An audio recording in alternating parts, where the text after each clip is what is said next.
Imagine this. You are cruising high above the vast Pacific Ocean at an altitude of 36,000 feet. Suddenly, without warning, a colossal jolt rocks the aircraft, followed almost instantly by an explosive, ear-splitting bang. A sense of alarm spread among the passengers as the entire plane begins to shudder violently. In the cockpit, the autopilot and autothrottle systems click off. For the pilots, every instrument becomes a blur, hazy and unreadable amidst the extreme shaking. The airliner then lurches, entering a severe roll to the right that presented a serious control challenge. Could the flight crew wrestle back control and guide their crippled plane to safety, or was a watery grave in the ocean below their inevitable destiny? This is the story of United Airlines Flight 1175. On February 13, 2018, just one day before Valentine's Day, 363 passengers along with a crew of 10 boarded United Airlines Flight 1175, departing from San Francisco International Airport with a destination of Honolulu, Hawaii.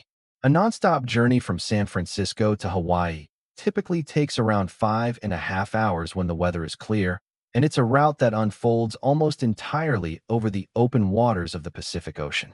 No other nations are flown over on this direct path. It's likely that many of the travelers were looking forward to a Valentine's getaway on the Hawaiian Islands.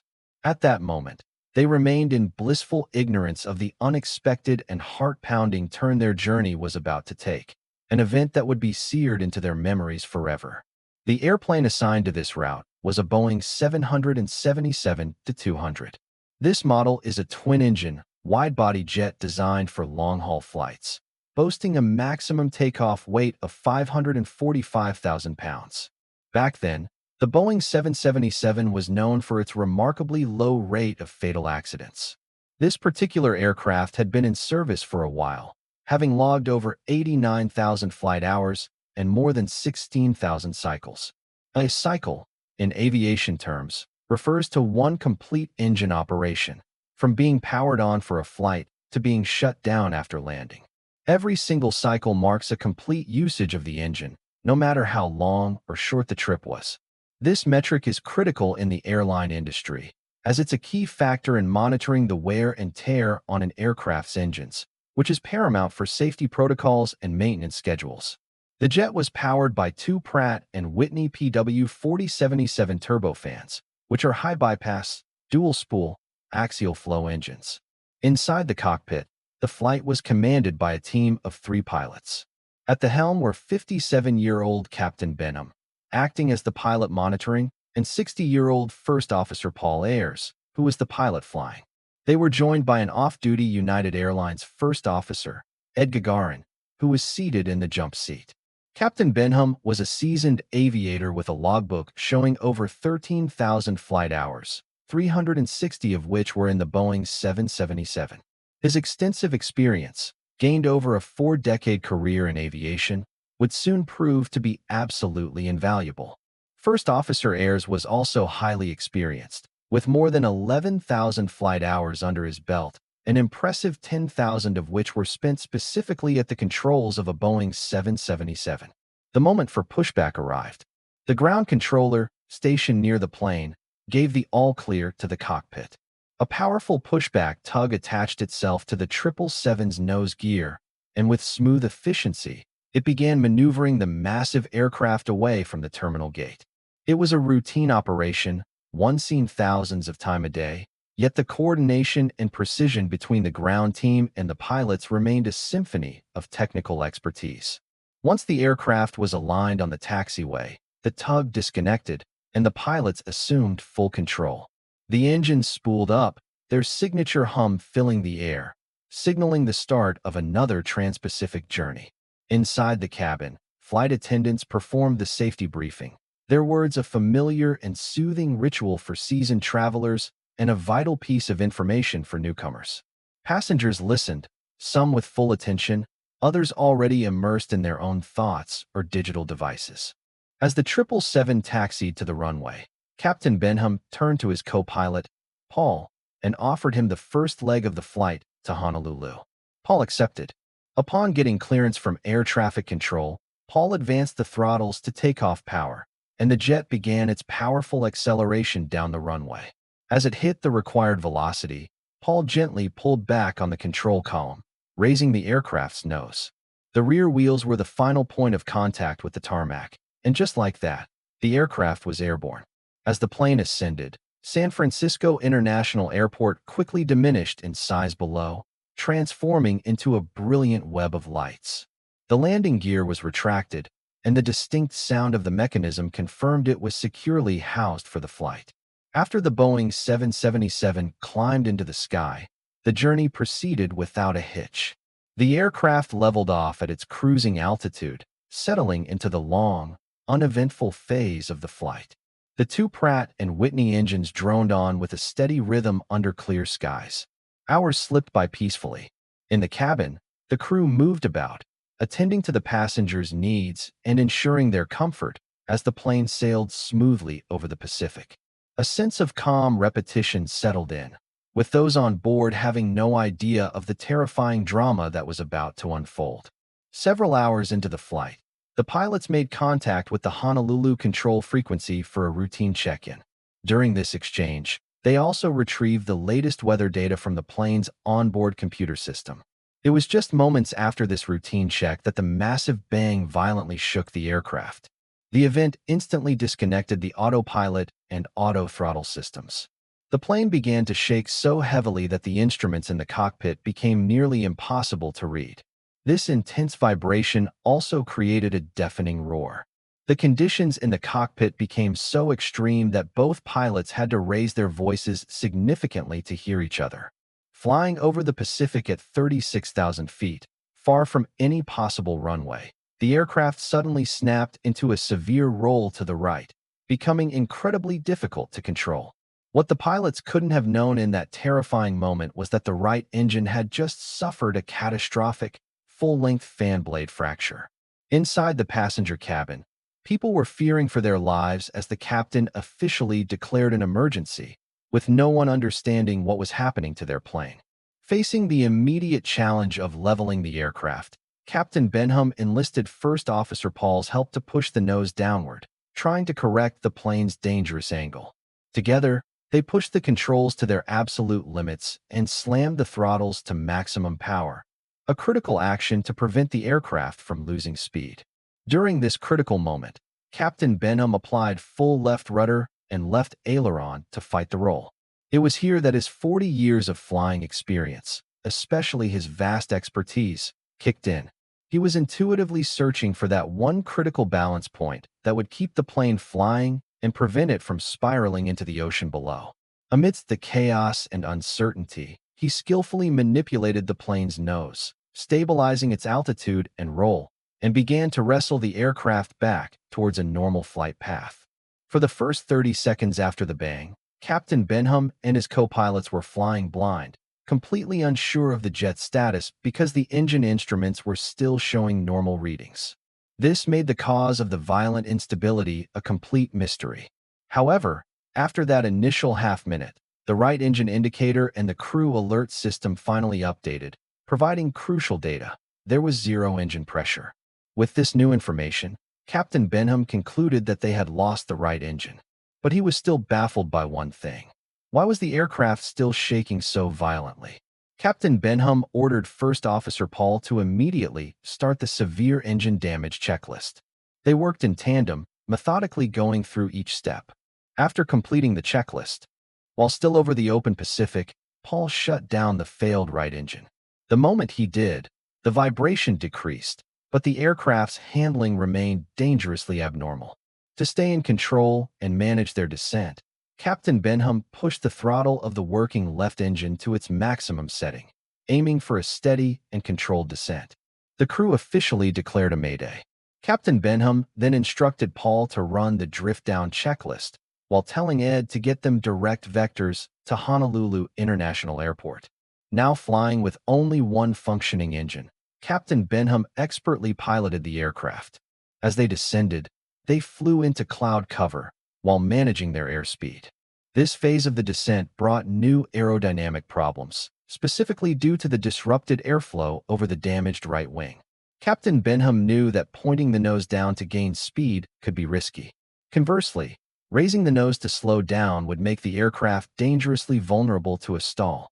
After careful handling, Captain Benham carefully managed the controls to find an optimal airspeed that allowed for stable flight without stalling. With the left engine churning out 90,000 pounds of thrust and the right one completely dead, he knew a successful first attempt at the approach and landing was critical. Paul confirmed that the autopilot and autothrottle systems were unresponsive. They were completely down. This meant Captain Benham had to fly the massive jet entirely by hand all the way to Honolulu, an immense physical and mental challenge. He relayed the situation with the right engine to the cabin crew, instructing them to prepare the passengers for a potential emergency landing. The captain then asked Ed to take a picture of the right engine to help him understand the full scope of the problem. The pilot still couldn't figure out why the plane was shaking so much and why it required full power just to maintain a shallow descent. Ed managed to capture a short video of the damaged engine, which he then showed to the pilots. The footage was a revelation. It showed that the engine's entire cowling, its outer casing, had been completely ripped away. The mystery was finally solved. The captain now understood that the plane's aerodynamics were severely compromised. They worked with the airline's Network Operations Center to get assistance with checklists and to relay information to the local control center in Honolulu about the incident. As they neared the airport, Captain Benham set the flaps to the first position. The cockpit was filled with tension. A collective sigh of relief was heard when the flaps engaged successfully. As the aircraft broke through the layers of clouds, the runway lights of Honolulu finally pierced through the gloom. The captain instructed Paul to lower the landing gear, and Paul quickly complied. Following this, Paul began to brief the captain on the standard go-around procedures, but Captain Benham remained focused, making it clear that a successful first attempt was critical. Paul lowered and locked the gear, bringing another wave of relief to the flight deck. The aircraft's nose was perfectly aligned with the runway's centerline as they emerged from the final cloud layer, revealing the long stretch of tarmac that was their salvation. They continued to configure the aircraft for landing, carefully managing their flap settings and maintaining a stable airspeed. ATC Audio. With you for an emergency aircraft. Right land right now 1175 heavy. If you haven't already, all the fire trucks will be standing by. Thank you. The runway rushed up to meet them, its details growing sharper by the second. With a gentle but firm touch, Captain Benham eased the aircraft down. The sound of the tires kissing the pavement was like a beautiful chord in the tense silence of the cockpit. It was followed by the roar of deceleration as they smoothly engaged the reverse thrust. Upon their safe and smooth landing, a wave of applause erupted through the cabin as passengers comprehended the incredible success of the landing. After the aircraft came to a complete stop and was secured, the captain could finally release his grip on the controls, which he had manually operated for the final, intense 40 minutes of the flight. After a careful inspection by the airport's aircraft rescue and firefighting teams, the plane was cleared to taxi to the gate. All 363 passengers, 3 pilots, and 7 flight attendants were able to deplane in the normal fashion, with not a single injury reported. Following the incident, a detailed investigation was immediately launched by several key organizations, including the Pratt & Whitney Materials Laboratory, the FAA, and metallurgists from the NTSB. This thorough inquiry involved reviewing the aircraft's maintenance records and performing a direct examination of the failed engine to pinpoint the malfunction's cause. Investigators quickly confirmed a full-length fan blade fracture in the right engine. They also discovered a small hole and numerous dents and gouges in the fuselage adjacent to that engine. More specifically, there were 2 small dents and punctures on the right side of the plane, just beneath the window line, corresponding to seat rows 20 and 21. A closer look at the engine's fan blades revealed that blade number 11 had fractured transversely straight across its airfoil. Another blade, number 10, was also found fractured across its airfoil at about the midpoint. Forensic examination uncovered a fatigue fracture that had started from a point beneath the surface, on the interior wall of the hollow core fan blade. Digging into the service records, investigators saw that the engines had last undergone a major overhaul in 2015. At that time, Pratt & Whitney was using thermal acoustic imaging to inspect the blades. The company's approach to this technology, which it continued to classify as new despite its use since 2005, was later criticized for lacking formal training protocols. Although the 2015 inspection had flagged a thermal indication at the precise location where the blade eventually fractured, Pratt & Whitney engineers at the time had dismissed the reading, believing it was simply a paint anomaly. A significant portion of the right engine's inlet assembly was gone. The inlet lip skin, the forward bulkhead, most of the inner and outer barrels, and roughly half of the rear bulkhead were never found. The majority of both the inner and outer sections of the fan cowl were missing as well. All of these lost parts were presumed to be at the bottom of the sea. The investigation revealed a critical design detail. The aft bulkhead of the inlet on the production aircraft was constructed from carbon fiber reinforced plastic. However, during the engine's original fan blade out certification tests, the test engine's inlet cowl had been built with an aluminum bulkhead. Aluminum, unlike carbon fiber, has the ability to bend and yield while absorbing the same amount of impact energy. Structural analysis concluded that the carbon fiber bulkhead design was significantly less robust than the aluminum version used in testing. This design difference likely contributed to the entire assembly detaching after the initial blade failure. With the engine inlet gone, the aerodynamics were so disrupted that the severe shaking, just as the pilots described, began. This loss of a smooth aerodynamic surface critically compromised the plane's stability, directly causing it to roll to the right after the initial impact. To ensure such an event would not happen again, the FAA issued an airworthiness directive in 2019. This new rule mandated regular engine inspections tied to their usage cycles. Specifically, it introduced a requirement for a fan blade inspection every 6,500 flight cycles, a safety standard that was quickly adopted by other national aviation authorities. In August of 2020, Boeing updated the FAA on its progress to also strengthen the 777 engine covers. The manufacturer announced it had decided to completely redesign the covers and would produce replacements that airlines could use to retrofit their entire fleets. To begin making things right, United Airlines announced its intention to issue full refunds to all passengers who were on the flight.